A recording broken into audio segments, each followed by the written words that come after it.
What is going on, everybody? Welcome to Take Two, the show where we talk about films, TV, and everything in between. I'm your host, Michael D. Smith. Thank you so much for tuning in today. We have a very, very special episode in store for you.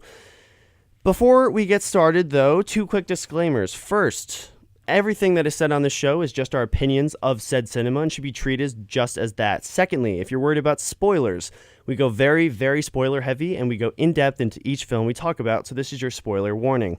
Now that we have that out of the way, let's meet our guest for today. Our guest is Dylan Tollefson. Dylan is a junior at Montclair State University, majoring in filmmaking. He is an up-and-coming director of... Well, I shouldn't even say up-and-coming. He's a director of photography. He's a very, very talented DP. He's also currently the director of photography on that television pilot called Nightborn that Cole was talking about in the first episode. Link in the description to the social media. Oh, yeah. And yeah, so Dylan, thanks for being here, man. Thank you for having me, Mike. Yeah, I'm excited to get into this. Yeah, I'm excited as well. All right, let's just get right into it. This first film, I'm really excited to talk about because all right, let's just get into it. So the first film we're doing is A Star Is Born, which was the 2018 release. So some quick facts about it. It was directed by Bradley Cooper, and it was written by Bradley Cooper and Eric Roth. It premiered on October 5th, 2018. It had a $36 million budget and made $433.9 million in the box office. It stars Lady Gaga, Bradley Cooper, Sam Elliott, and Dave Chappelle, to name a few. On Rotten Tomatoes, it received an 89% by critics and an 80% by fans. It was nominated for, let's count, 5 different Oscars, and it won the Best Original Musical Composition.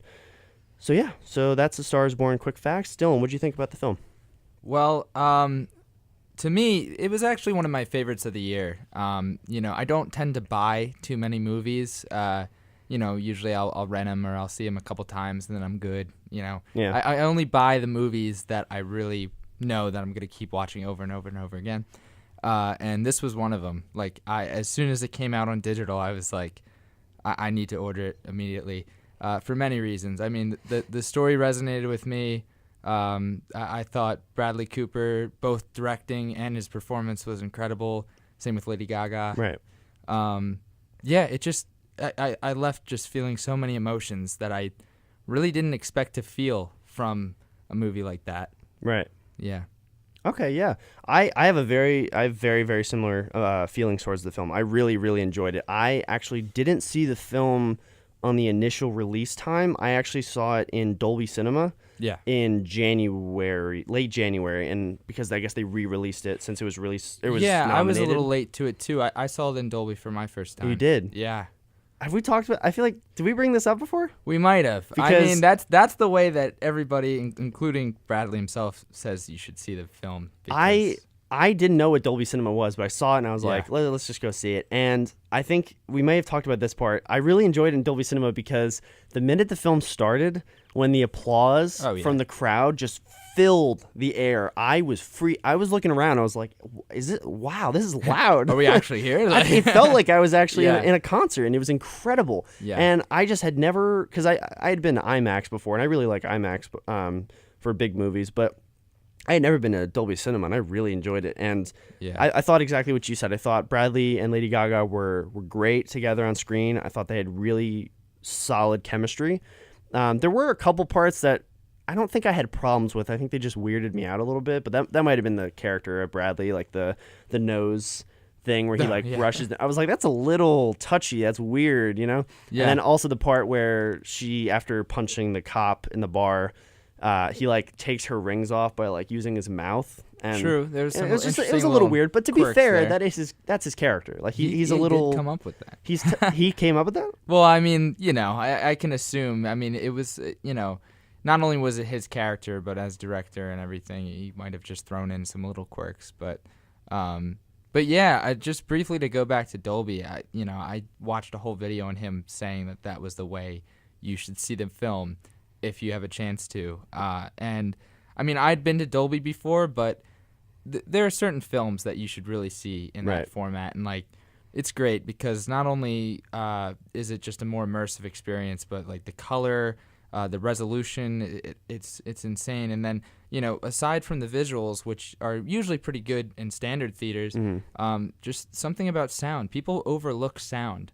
It's a so lot. crucial though to a film, and I think this Yeah. film is so aware of that. And I think you make a great point that, in my opinion, I think sound is way more important than visuals. I mean, obviously you're a DP, so you might say the other. Excuse It's me. a visual medium, Mikey. It's called the visual arts. Yeah. But for sound, I've heard so many people say that like 80% of people when they go into a movie theater would walk out of a theater if the audio sounds worse than the video is. Well, yeah, and what sound does the most, specifically sound design, is it helps sell the world of the film. Like Right. it just helps you make that disconnect where you forget for a second, oh, I'm watching a movie, and that's exactly what this did. One of the first sequences when he first got done at the concert and then went right into the car and shut the door on all the paparazzi and everything. It was like a vacuum. It just like the door shut and then all of a sudden it was silence. Yeah, it was like, whew. And that was something he spoke about and just was thrilled to use sound to really help tell the story, because sometimes people don't think of sound as something that helps tell the story. Yeah. And not even just the music too. Oh yeah, just the sound, just design sound in general. It's incredible, and I totally agree. It's totally overlooked. And to give an example, I mean, I didn't see it in Dolby Cinema, but I saw Captain Marvel 4 times, and I remember a lot of people said like, you saw it 4 times. Was it really that good? I was like, no, it was okay. I just saw it 4 times because I have AMC A-list. Okay. So I can see like three movies a week. So I saw it by myself on opening night. I liked it. I was like, I got to see it again. Sunday night, there was an IMAX time at like 10:50. I was like, yeah, let's do it. Why not? So I saw an IMAX, and the whole point of the story, I saw it 2 more times after that with other people, but the whole point of the story is I didn't get a great experience watching in standard, but when I saw it in IMAX, the sound design was freaking incredible. Cool. And hearing one of my favorite sequences, to divert a little bit, in that movie is the crash sequence with the jet where she crashes through the trees and you hear the engine go. Yeah. That was really intense for me. And watching in IMAX just blew me away. So yeah, sound is a huge and crucial part of film in general. And this film really, we also have to talk about the music. Yeah. Because this music is incredible. And I don't know what my 3 favorite songs are, and I would probably in this, actually, I have something written down that it is a favorite song of mine, but not. Okay, my first song is Black Eyes. Yeah, I love that song. It's a great I also song. love Alibi, because it's just Alibi is because awesome. honestly, like, would you tell me you would be lying if you told me that if Bradley Cooper said, I'm going to do a country album tour for real, you wouldn't want to go see that. Yeah, like, I would totally pay any money. Like, I'll go see it because he really sold it. 100%. And the third song I have listed was Maybe It's Time. And I really do like that song. It's pretty, but I actually think I have to, just for my girlfriend's sake, I have to switch that out for Remember Us That Way. I'll Always Remember Us That Way. Yeah. She loves that song, and as I've been listening to it, I realize how visual the lyrics are of that song. What would you say your 3 favorite songs are? I really liked Alibi just for the energy that it brought. Yeah. Obviously a go-to answer is Shallow, but I mean, it's just incredible. It's good. I mean, yeah. I left the theater, went home, and I'm a musician myself, so I immediately learned that and, tried to embody like that Bradley Cooper vibe, whatever. I mean, you look like him. So. Well, people commented after, like, oh, you saw A Star Is Born, you're growing your hair out now, you're growing your beard out. And, I'm not going to lie, that it did have an influence. Yeah. But so that song's beautiful. I'd love to do a duet of that cover eventually. Right. But then finally, I really like, I believe it's titled Music to My Eyes. Oh, Your Music? Yeah. I love that song, too. I think it's great because I love the lyricism, like just, using sound again as a way of talking about sound through sight.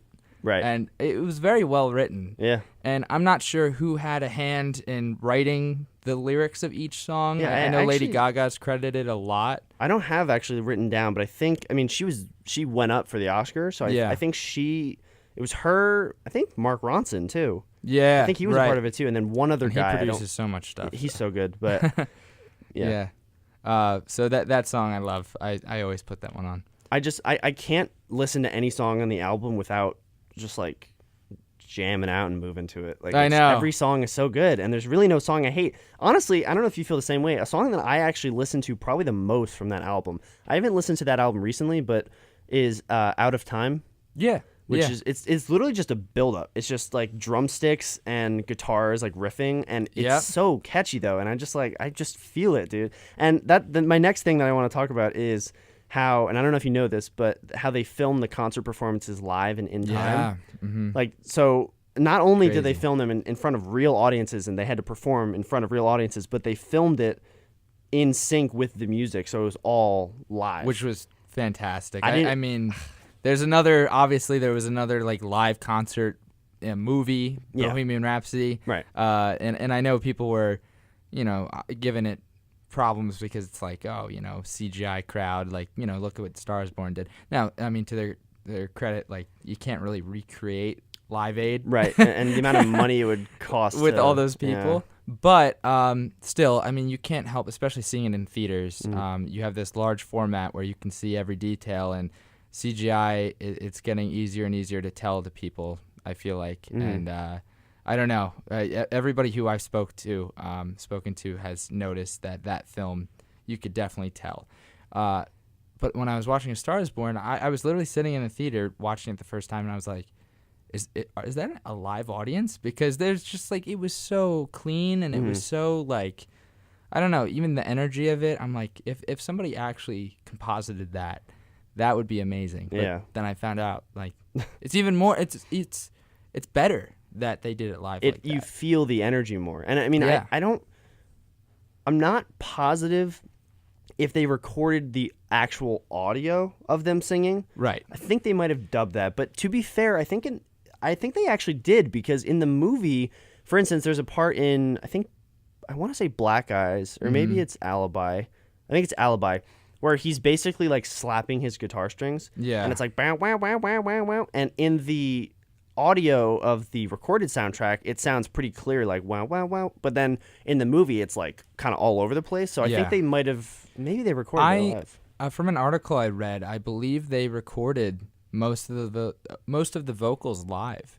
It's crazy. And that was what Lady Gaga wanted, and that just shows Bradley's talent too, as someone who was fairly new to singing. Yeah. But he also wanted it that way too. He wanted to not make the audience feel like he was faking it or cheating it in any kind of way, dubbing it later. Like from what I saw, they did it live and like all the way out. Which also, again, is great sound mixing. Right. That's like, you don't want to mess that up, because, yeah. Some people are like, oh, why is it two separate sound categories at the Oscars? But there is a difference. There's a difference, yeah, for sure. And one thing I don't know if I might have sent you this video on Instagram. I saw some post that, and if you haven't seen this, you got to watch it. Mm-hmm. There's a behind the scenes video of, I think, them singing Shallow. I think it's not the take they used in the movie. You can tell there's like, because they show it next to it. But it was a BTS It's pretty clip, right? close though. But what was amazing, and you'd love this as a camera guy, they had two cameras filming at the same time, but they got so close to seeing each other, but like inches away from seeing each other. True, but they were just, it was a dance. Like they were just I moving know. around. It's incredibly. They choreographed that very well. Really great blocking there on their end, because also, I could be wrong about this, but I'm pretty sure they shot that film anamorphically. Yeah. And after looking at the tech specs on IMDb, because that's like the first thing I go to. But, that too. I mean, anamorphic lenses themselves are a wider field of view than your typical spherical. So, like, you have to be mindful of what you're seeing on the sides of the frame. Right. So the fact that they were even able to not be caught in those wide parts of the frame where it distorts a little. Yeah. That was very impressive. Yeah. And I also, I mean, the music and the performance aspect thing just absolutely nailed. And I think, did you see Bohemian Rhapsody? I did. I saw it a couple times in theaters, and then I recently saw it again when it came out with my family. And you liked it, I'm assuming? I did like it. Other than the editing and Yeah, I mean, other things like that. it won, right? Best editing. Best edit, yeah. I don't know. That was the one. I think if the Academy didn't do that, then they probably would have a lot of people not talking about how the Academy's like messed up, but they had to do that. But so you like that movie, correct? I liked it. I always like, after I saw it the first time, I went home and I told my roommates, because they were wondering how it was. that it was exactly what I expected of it. You know what I mean? Yeah. Like, I wasn't expecting some crazy, like, well-written script, like, that I always like to compare it to, like, the two different Steve Jobs movies. Have you seen both of them? Yeah, one was with Michael Fassbender and Seth Right. Rogen, and the other one was That's with Steve Jobs, and then the other one was with Ashton Kutcher, and it was that's just called Jobs. Jobs, right? And I compare Bohemian Rhapsody to Jobs sometimes because, they're telling the full story. They're trying to at least tell the full story of this guy's life. Yeah. And which is tough in a short amount of time that a feature actually is. Yeah. So obviously things are going to feel rushed. Like, obviously, scenes of the band getting together. Like, I'm sure that didn't just take place in one night. Probably for took a half like hour. weeks, maybe. Yeah. Yeah. So I understand that there's logistical, realistic issues, narratively, but it was very formulaic, and I won't spend too much time talking about it, but it was fun. It was a fun movie that I was willing to see again because it was fun and because of the energy of it. So yeah, it was. Because my thing is, comparing the two films and how, they came out about a month apart from each other. So Yeah. I think, most people, like you said, kind of put them in the same category for some reason, even though they're very different films. They're very different.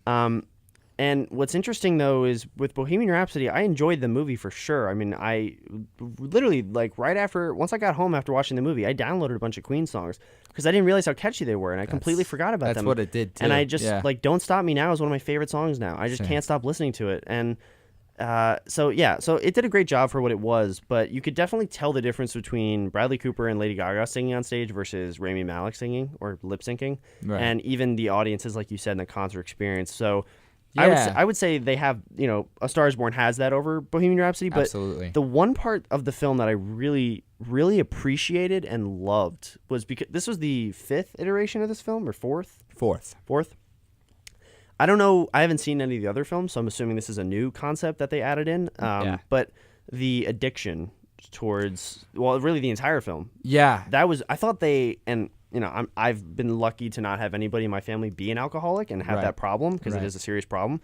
But I felt like from watching it as an audience member that they just completely nailed it. And they were so respectful to not make it too funny or to make it too, obviously the Grammy scene, you could count that as being a little too funny, but I mean, right after that, he literally almost died. Like, he was in the shower and she was just like, oh yeah, it's really, really intense. I have something to go off that. So, the only other version of the film I've seen is the 76 one. I think it was 76 with Barbra Streisand. Right. And I'm blanking on the other guy's name. And that, personally, I do not like that film at all. Out of the 4 iterations of the film, that one did the worst critically. And everybody always has the same complaint about it, which I agree with, was that the characters themselves, their relationship lacked a lot. Yeah. That just wasn't there. It wasn't believable that they even really loved each other. It was just so surface level stuff. But with this movie, you could really feel it. And I don't know, I just completely bought their relationship. But anyway, about what you were saying with the addiction, in all the other films, he had some kind of substance issue. They had addressed it before, but alcoholism, drug use in film is such a cliche at this point, and it's done so much. Not to say that it shouldn't be done at all, because it's perfectly good. And it's a serious topic, plot so it device. should be used for sure. Absolutely. But just like you said, the way they handled it was perfect, because they didn't treat it. They didn't glorify it. You know what I mean? It just felt raw. And I've had people who've struggled with alcohol in my life, in my family, friends I've known, and you saw it in the scene in the rehab facility when she goes to visit him. Right. Which that's his acting, and that's an amazing scene. But yeah, the way he breaks down is incredible, because I've seen that in my own life before, and he broke down in a way that it was not like this sappy, I'm sorry, I f***ed up. You literally saw Bradley Cooper struggle to just get the word out. And meanwhile, as Lady Gaga saw him visibly struggling, choking on his tears, trying to get the word out, she was just saying, like, I know, it's okay. Like, she almost didn't want him to have to say it out loud. And she knew how much it hurt him to just and say it. And, but he had to say it. He was not going to leave that scene with that table without saying it. Mm-hmm. And that was what was so powerful about it, was just how long he hung on that moment. Right. Which I loved it. Yeah, especially that whole scene too, how it starts off and it's just casual conversation. And when I first watched it, I didn't know, because I saw it twice in Dolby. I didn't know where it was going, but then he just kind of stopped and just put his hand on his head, and then and I was like, dude, and we got to talk about the ending, because I didn't expect this at all. The first time I saw it, I gotta lie, so a little history about me. My favorite film of all time is The Patriot. Okay. Have you seen that movie before?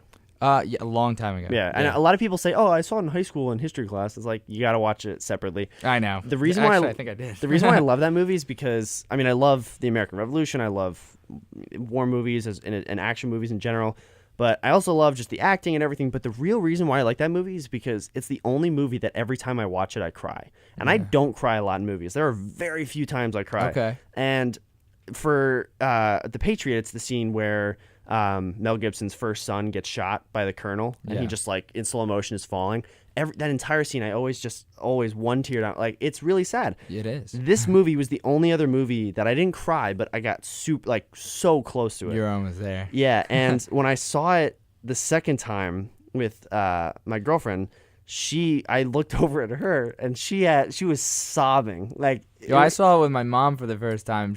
That was her second or third time, because she fell in love with Bradley Cooper after this movie. I mean, we all have. But so she's seeing it, like, again for, like, the third time, and she lost it completely.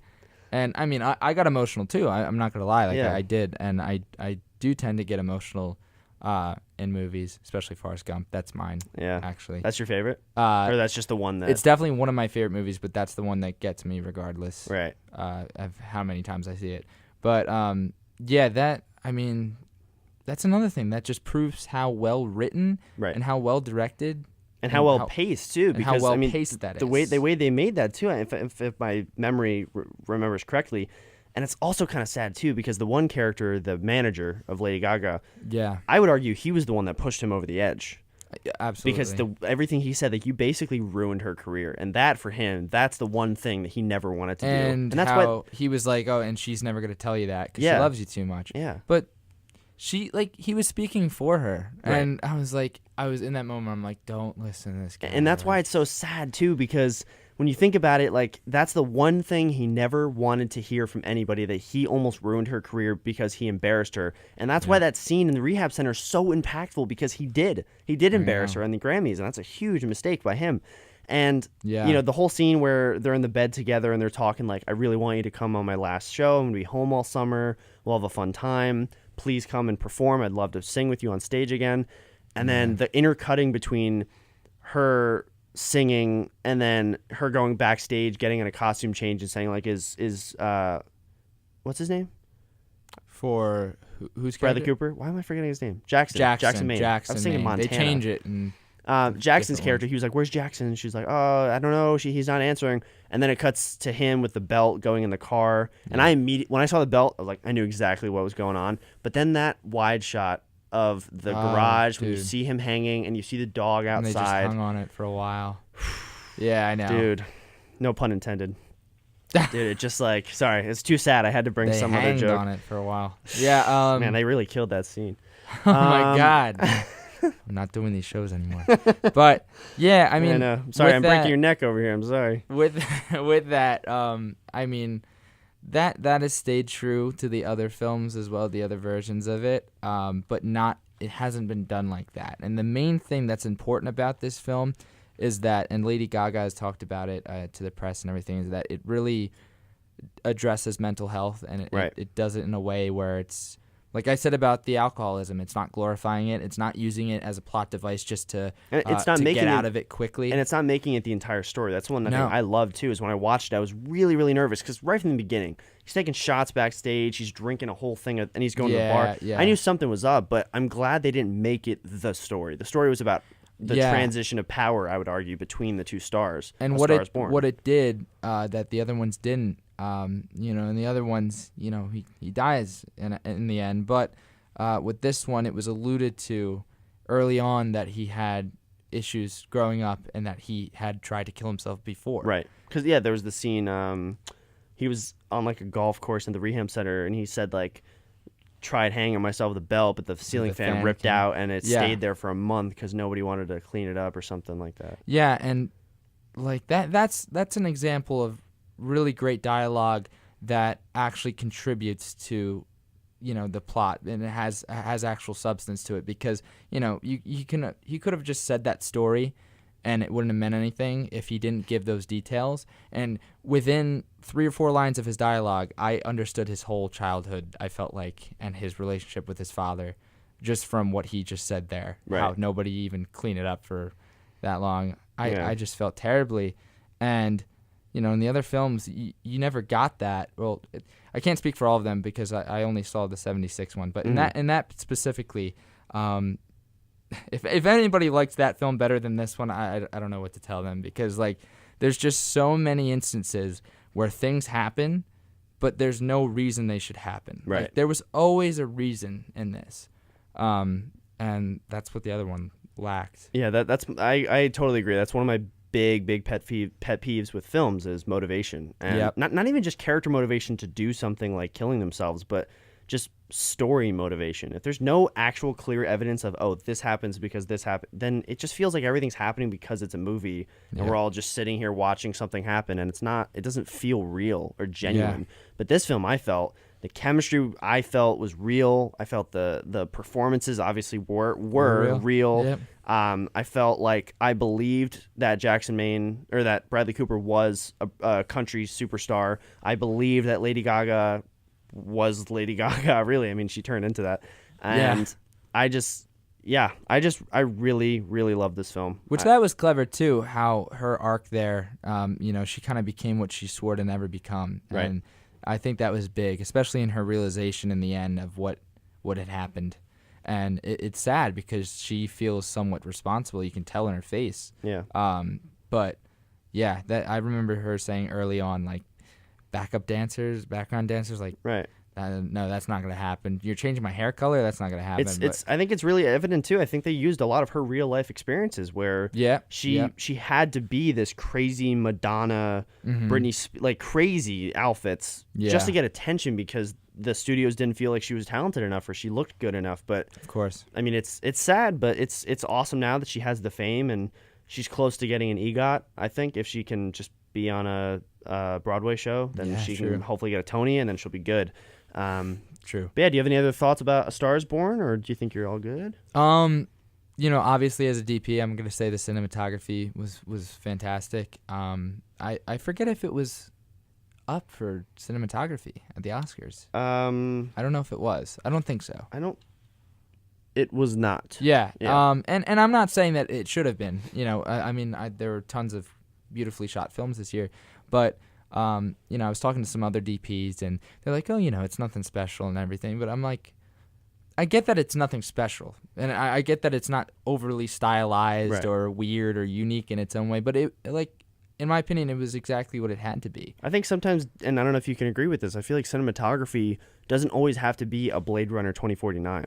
Oh, exactly. It doesn't have to be a crazy big, crazy camera movements with massive focus pulls. I think it sometimes can, I think cinematography, and this might be what it actually is meant for, but other than just shooting it, but I feel like it's supposed to push the tone and the plot. Of course. It's supposed to help tell the story sometimes. Right. And exactly what it was in this was a character, because just like sound design and how that's an active part of moving story, the camera being handheld a lot and just going right onto the stage, you just felt like you were there. Yeah. And that was the big thing. I wouldn't have wanted this film to be shot any other way, because it made me feel like I was right there. Right. And I think that's what it did best. Colors obviously beautiful. I know there's a lot of red and blue. And green too in the bathroom, some of the bathroom scenes. And yeah, so cinematography was great for me. I just had to comment on that. Yeah. But overall, the main thing for me is I saw trailers. I heard people talking. It took me probably 2 months to just see the movie because I had a lot going on. But everybody I knew had seen it. And they were like, oh, you haven't seen that yet? Like, what are you doing? Like, oh, my God, you're going to cry, all this stuff. And I was just like, okay, like, I'm not discrediting Bradley Cooper, but, like, you know, I knew that he didn't really direct before. It seemed like a very cliche story that had been done so many times. I was like, I had this fear that it'd be like that Hollywood summer blockbuster feeling, like, happy story. No, it was like, it blew my mind. Narratively, it was, I severely underestimated it from the start. And, you know, that's why I don't always go off trailers and everything. The trailer for it was fine. It blew me away in ways that I didn't expect that it would. Yeah. All right. So that was A Star Is Born, the 2018 release. We highly recommend you watch it. It is now out on DVD and digital release, so, you know, you can get it for yourself. So that was that. And now our next film and our last film is called Outlaw King. Some quick facts about Outlaw King. It was directed by David Mackenzie, and it was written by David Mackenzie and Bash Doran. It was a different name on IMDb, but it was like a nickname. Came out on November 9th in 2018 on Netflix. It had a $120 million budget. It stars Chris Pine, Aaron Taylor Johnson, and I think it's Stephen Delon. I don't know. It had a 62% by critics on Rotten Tomatoes and a 66% by fans. So, what did I felt like after looking at the ratings, I felt like they were pretty accurate. Yeah. Because I didn't love the film. That is the tough thing. It's like I didn't love the film. I liked it. I thought it was entertaining at parts. I thought the cinematography, amazing. 100% great. I thought the acting was sufficient. I thought it was good enough, right? You know, I thought Aaron Taylor Johnson and Chris Pine really, they looked great. Like they fit that time period. They looked brutish. I mean, Aaron Taylor Johnson, if you want to compare them, kind of looked like Tormund from Game of Thrones. Yeah. The beard, the long hair. Yeah. He looked pretty similar. And, you know, I thought the battle scenes, which I guess there were really only actually two big ones. It was the end one and then the ambush sequence, which I'll talk about in a little bit. I thought they were intense enough. I thought they nailed the battle part of it. I think, of course, for me, the big problem for this film that I had was, other than some small pacing issues, was the lack of a sufficient villain. And because I love the title of the film, I love the idea of the film. It's very, you know, it's just very cool. And the tough thing I kind of reminded myself was this is history. It's not fictionalized, so they can't just change the villain because they want to. But, you know, they had King, I think Edward or something, who was played by Stephen Delaney, who was also Stannis Baratheon. They, you know, he was the villain for a majority of the film, and then randomly he just died on the road to meet with Chris Pine, and then his son took over. And I was like, well, who's the bad guy here, guys? Like, what's going on? Those are my two big problems, to speak, I guess, vaguely. But what did you think about the film? Yeah, I have to agree with you on all that stuff. The main thing was, you know, after I don't like to always look at what Rotten Tomatoes said before the movie. I have a bad habit of doing that. Yeah. And then I'll start to prejudge the movie beforehand. So I looked at this one after, and it did make sense to me. I mean, I liked the movie, like you said, but just something about it didn't pull me in as much as I wanted it to.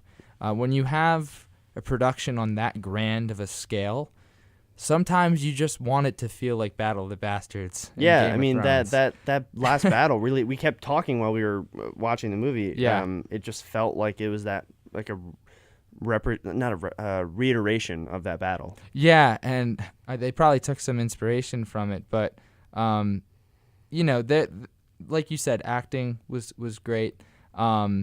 Just narratively, it did not pull me in enough. But other than that, I mean, you know, production design, as you mentioned, was great. Amazing. Yeah. I mean, it's honestly hard to not pay attention to that when you're working with a period piece. Right. Like if they mess that up, that's pretty bad. But cinematography I found interesting because, as I told you before, I wanted to just mention the how it opened. Right. Oh yeah, it's amazing. You know, that's the big thing for me. that I'll include in this general statement. We can go back to it in a Right. bit, but like the way that they pulled you in initially to the film was with a beautiful 9-minute long take, and we just kept talking about it as we were watching it. I remember we were just so blown away we had to rewind and watch it again. Yeah. And we were dissecting it and everything. We're like, wow, this is going to be something else. And then it just kind of fell off for me a little bit. I started to lose interest. And I mean, my mom, who she is one of the biggest fans of period pieces, especially around that time period. That's all I see her watch sometimes on Netflix are those kind of shows. So when I texted her saying, did you watch it yet? She's like, it was terrible. Like she did not enjoy it. And I was like, okay, well, she can be a little harsh sometimes, but it was okay for me. Yeah. I don't know. I mean, I gotta say, the one scene that I completely forgot about, but then as I was doing my notes, I realized and I remembered. It was the scene where they hung the guy, and then they cut open his stomach and just let the stuff spew out. You remember that? Yeah, of course. And I remember watching that together, and we were not expecting that. That was because I think the best way to illustrate this film overall is they had a $120 million budget, and they had an amazing 9-minute long take in the beginning, which is just amazing. Yeah. I feel like half that budget went to that one shot, and then they were like, oh my God, we spent that much money, oh my gosh. Yeah. And then they were like, well, let's try and make that, it just felt definitely like a lot of time went to that. Yeah, they probably, that was probably the initial thought. They were like, here's your idea, it's about a king, historical piece, and they're like, okay, we need something that's different. And they're like, what about a long take? And they're like, let's do it. They must have started with that because I can't imagine, it felt so disconnected to me from the rest of the film that I can't imagine them filming the bulk of the middle or end of the movie and then going back to that and saying, you know how we can spice this up? We'll do this. Yeah. No, they probably initially wanted that same feeling to be seen throughout. But I think that's a good point you mentioned. A lot of this talk is going to be a big recollection to me because it has been some time. It's been what, probably 3-4 months? Yeah, something like that. But I mean, like what you just said, that brought my memory back. That was jarring to me, but in a good way. I was, the hanging or the shot. The hanging. Right. Just seeing that. Sometimes when it's unexpected, you don't, then your attention gets brought back in again. Right. It's but then it's another 30 minutes of Chris Pine going to people saying, I need your help, join my army. And they're like, no. He's like, please. And they're like, all right. And it's like, dude, I don't need to see this. Just show me. I know. If you're gonna tell me it's a war movie, you gotta show me some battles. I'm sorry. Yeah, that's what you're waiting for the whole time. Yeah. Yeah, that's just how it is. I don't know. And maybe it's just not interesting enough. Obviously, in Game of Thrones, for instance, there's a lot of character building, and you have so much time with it, you know, to watch and really establish a connection with certain characters and everything. That's why you care, and that's why you're able to sit through the talking pretty okay. I never get bored with that show. Yeah. But with this, I did want it to just move on, and it did feel a little slow, the pacing. Yeah. And I also one of my favorite sequences, other than the long take, I guess my three favorites are the long take, the final battle, which is also interesting the way they did that. And I know it's historically accurate, but the last battle wasn't even the battle of that time period. That was just the pre-battle, I think. Right? Really? Because I think it was, they only had 500 men or something, and their whole army attacked, but they ambushed them by having the spikes in the ground and all that cool stuff. That was very cool. Yeah. But then at the end of the film, I think it went to black and it showed, the Scottish kept fighting in multiple battles, blah, blah, blah, and then they finally pushed the English out. So I don't even think that was the big battle that won the war. You're right. I don't think so either. Which is a weird way to end a film, because if you're going to show it's a king taking back his land, I would have almost preferred to, kind of like in the Patriot, how they have the beginning, they introduce the characters, they show him gaining power in the military or whatever, and then maybe instead of showing that battle, maybe they show montages, kind of like in the Patriot, where they show multiple sequences of them attacking redcoats. It Yeah. might have been better to do that, and then at the end have the big battle. I don't know if they could True. afford that. Maybe they could not. But one of my favorite sequences was the ambush scene.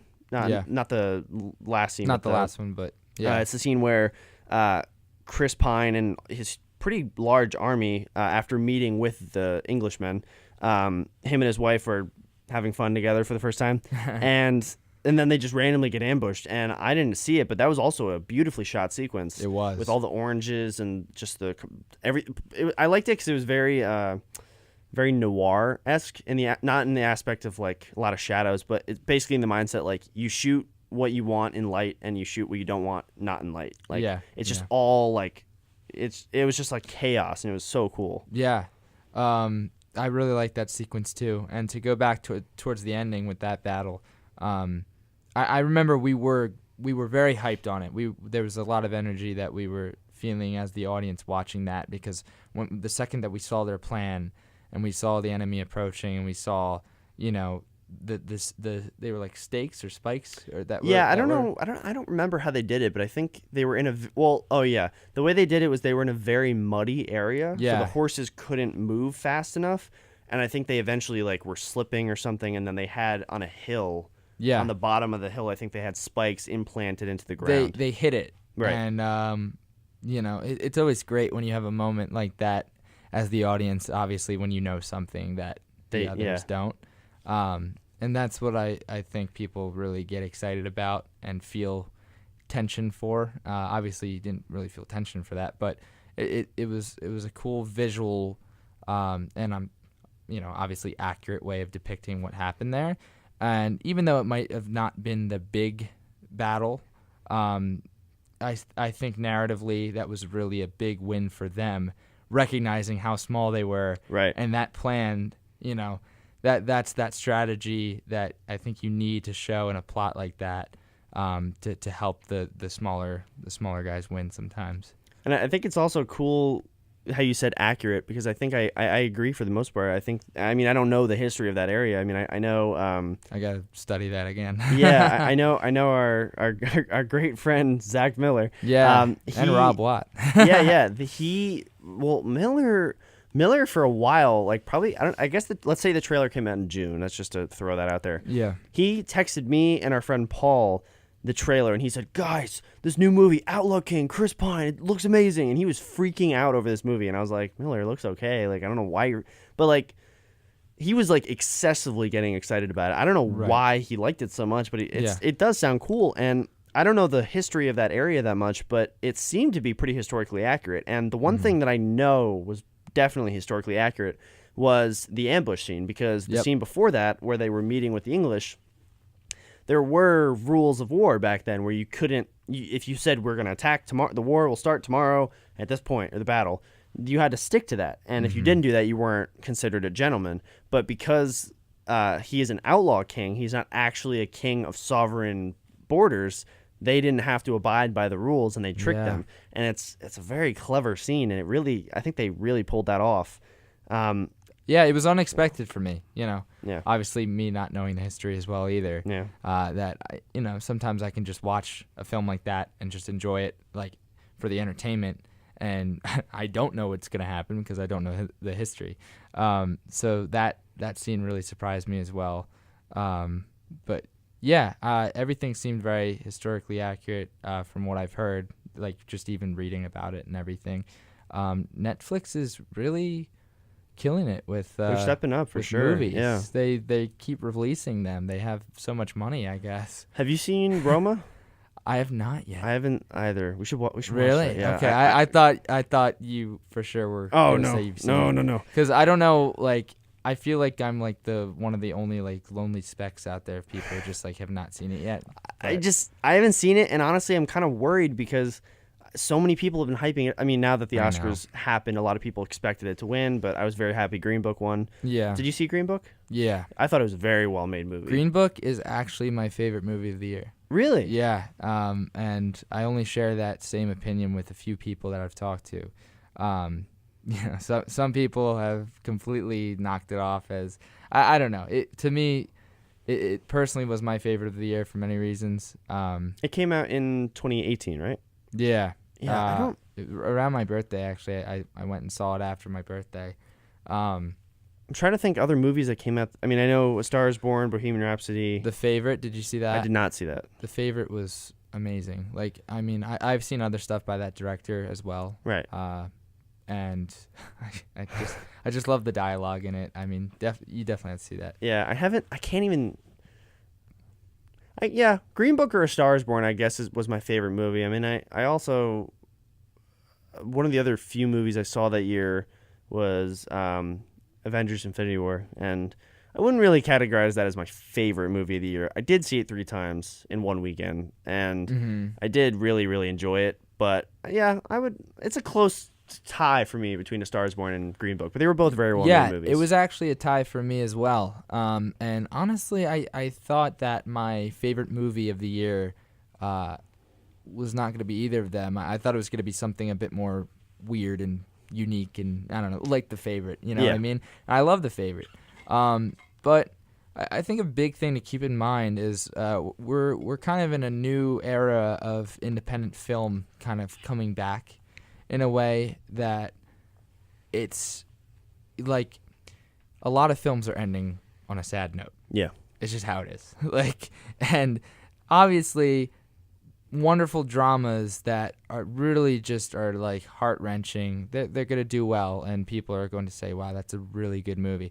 So when a heart-warming movie like Green Book, because it ends happily, and you know it made me feel good in the theater watching it, and it was funny, you know, something a bit on the lighter side, right, being recognized and winning, I think is important, because the people who have complained about it have just said, oh, you know, it's too happy, or it's like a Hallmark. I've heard like it's a Hallmark movie. It's a Hallmark movie. There's nothing wrong with that. That's the thing. It's don't say it's a Hallmark movie because it's happy. Yeah. Like, Hallmark movies, if you've ever seen them, they're not movies. Like, dude, like they, I like my mom has watched those before, and like they're not like Green Book was not that at all. For me.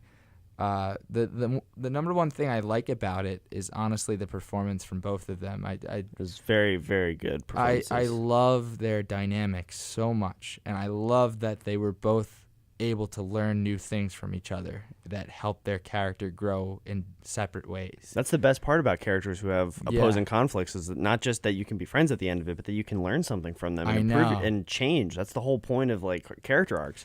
It's just so good. Because I went into it thinking that Tony, that his character was going to be the only one to learn something. Right. But it was just great to see that they both took things from each other, and I don't know. I just thought it was very well written. I loved the screenplay so much. So yeah, I mean, do you have anything else about Outlaw King? I'm personally done with it. There's not much we can talk about. It's bad because it's like I like the movie. I should have watched it again before this because I mean, everything that I said was really all I had to say about it. Yeah.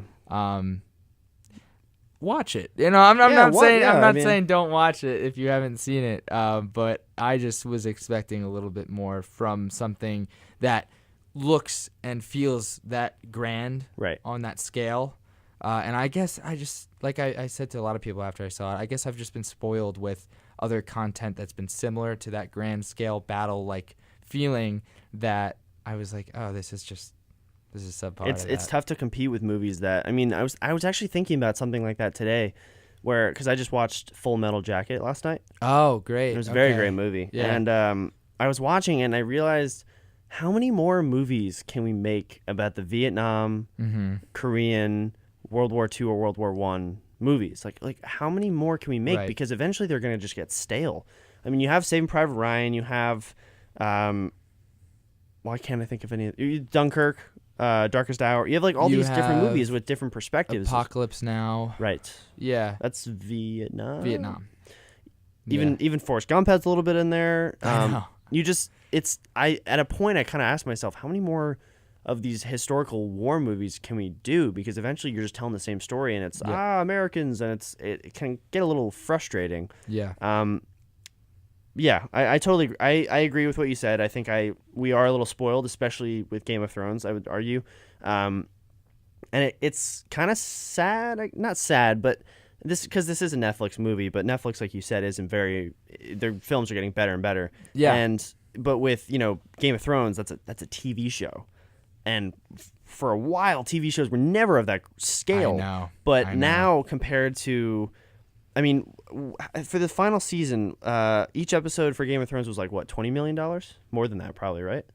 For the final season, yeah, I forget the number, but I mean, it was 40 maybe. It was an exponential growth from when they started. Right. So let's say it's 40. Yeah. So they have 40 million per episode. So basically, for an entire season, they have the same budget roughly for one movie, but their battles look better. Oh yeah. So I mean, listen. If you go into a genre thinking I got this, I can do this. That's why a lot of people do horror, because it's really easy, and that's why a lot of people, you don't ever see like, oh yeah, my first feature film was a war film, because it's so difficult to do. Yeah. It's always usually horror because it's a very easy genre. Not easy. I don't mean horror is easy to do poorly. Yeah. It's actually tough to do it. Really when effectively. It's good. Yeah. Yeah, because so much of it is in cliche. Right. Now it's just it's all jump scares, and I hate movies that just do jump scares. It's so cheap. Oh yeah. I mean, personally, I'm not really a horror fan. Same. I like thrillers a lot. Like, have you seen Gone Girl? Gone Girl, yes. Love that movie. Yeah. Have you seen Thrillers. Prisoners?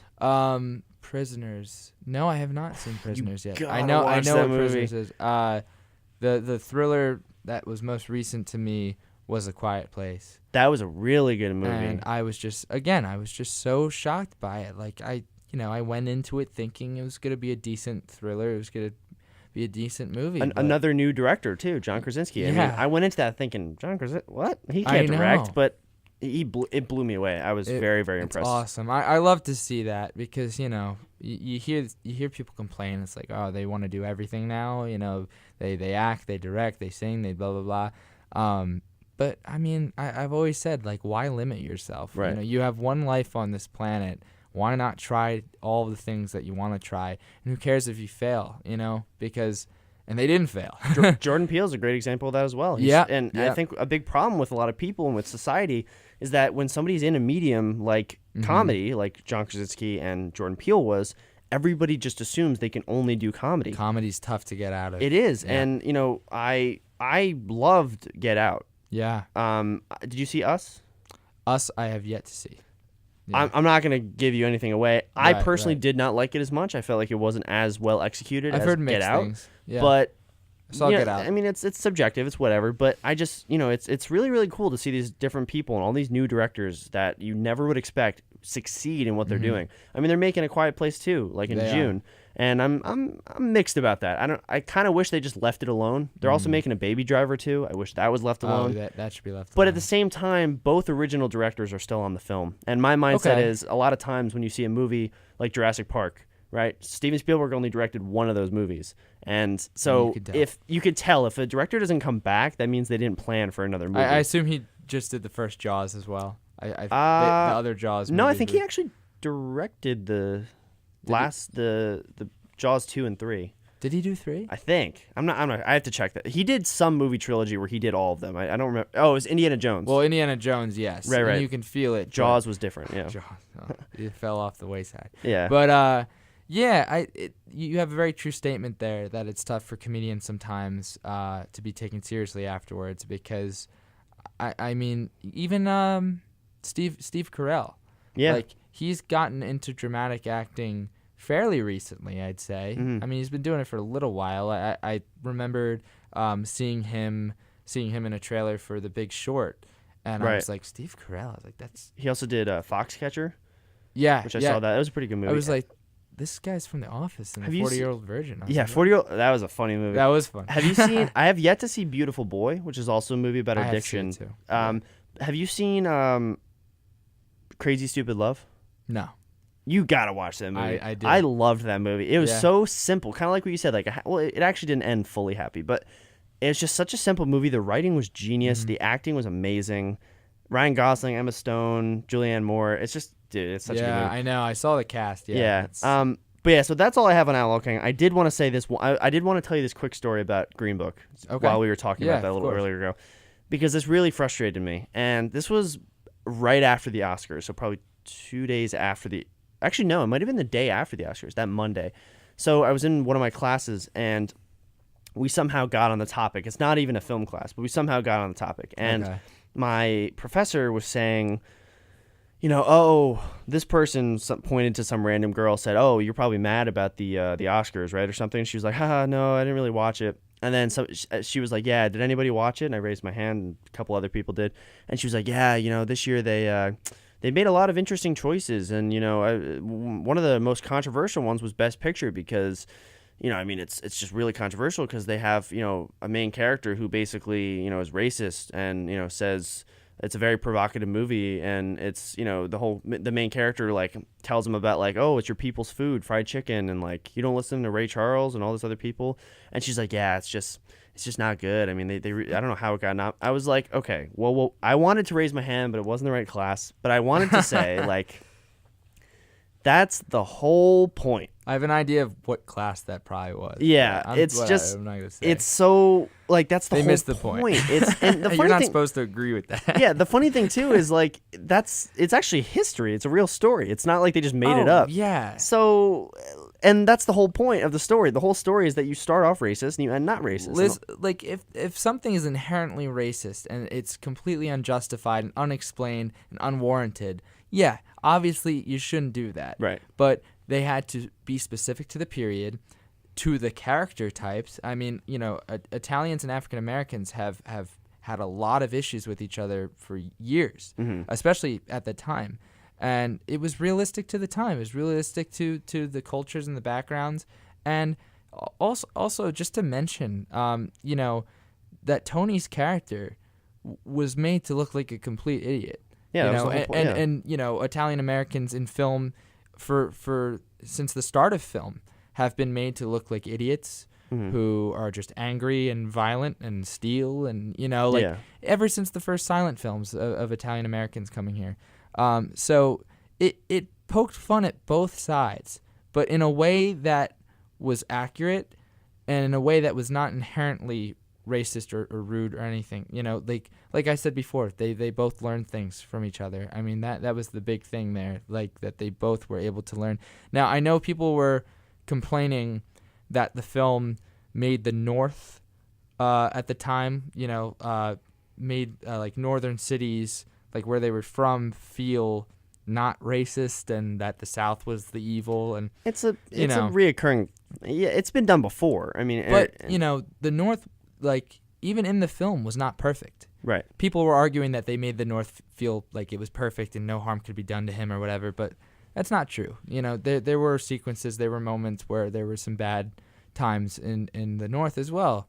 Just the looks that he was given and everything. Mahershala's character. And my big argument on that whole side of the other argument is, I was talking to my mom about this, and I said, so if that professor's mindset is because that film is racist, does that mean that if I make a film set in the 1940s and it features Nazis, that it can't win Best Picture because it has Nazis and Nazis are bad? Yeah. Like, is that what you're trying to go for? Because that's not what film is about. Film is not about promoting negative things. It's about showing characters that have faults in negative areas and improving them by the end of it. Exactly. That's the whole point. It's a very dangerous game where you start sugarcoating things that actually happened for a new audience to, our youth to watch and say, oh, that's how it was. No. It's more important that they see how it actually was and learn by the end of the movie or by the end of the experience, why that's wrong and why we need to avoid that and move on from that part of our history. So, no, I didn't really understand those arguments. Yeah. I thought they handled the race issue perfectly fine. It's a very tough subject to handle. I think they balanced it pretty well between funny and serious and deliberately offensive and just not knowing what it means. I think they really balanced that well. One of the greatest moments of that was when Mahershala's character, when he said that great line where he was in the like, rain. Yeah, where he's like, if scene. if I'm not white or if I'm not man enough, I'm not black enough. Like what am I? Yeah, he's like, if I'm too black to be white and I'm too white to be black, then what am I? Yeah, and then he, they cut it out of the trailer because they didn't want to spoil anything about him, having homosexual Right. feelings. Like when he finally ended it on saying, "And if I'm not man enough," I mean, really, like this guy just does not fit in anywhere at a time like, you know, I can't even imagine, like, even he would feel lost even today a little bit, but like back then at that time, I can't even imagine. So that was the whole point of the film, was to show that, you know, people are not just stereotypes, you know, and that's what Tony learned in the end. Yeah. You know, he had this assumption that all African American people enjoy this type of food or in this culture and this music and everything. And that was one of the greatest parts that they played off of, because they did make him look stupid, because that's a stupid comment to say. Yeah. You know, like that's why I love the dynamic, is because Tony's character learned so much in the end. Right. And even Mahershala, Doc's character he learned to have fun and to loosen up and not be so proper, and that having a little bit and just enjoying life in general. Like Tony has a great line. He says, "My father always said that, you know, treat every, you know, meal like it's your last meal. Treat every drink of water like it's your last drink." Like, I love that meal. It's great. So yeah, I love how we went into that. That wasn't even one of the films. I know. But I had to bring that up because I figured, you know, we talked about. It's just one of my favorites, or it was my favorite of the year, and it was one of the films I did buy that one too. So that just shows, I always say, like, that shows that I liked it because I bought it. But yeah, that was great. Definitely could talk about that for a long period of time. Yeah. But yeah, all right. So that's all the time we have for today. Thank you so much for listening. Hope you enjoyed us talking about Outlaw King and A Star is Born. We recommend you watch both films. Yes. They are both very good, as well as Green Book, because that was also a very well-made film. Absolutely. So yeah. So Dylan, thanks for being here, man. Thank you, Mikey. Really appreciate it. I think you had fun, right? Absolutely. I want to come back immediately. Thank God. I was a little nervous. I talk to people about movies, but you know, it's fun to get to do that. Why don't we record this? Right. It's good. We can make money off of this. I've been saying it to other Dylan. There's another Dylan, and all the time I'm like, you know, we should really record this stuff that we talk about. No, it's good conversations, and we got a lot to pick out. So yeah. So thanks for listening. I'm Michael D. Smith, and I'm here with Dylan Tollefson. This is Take Two. Thanks for listening.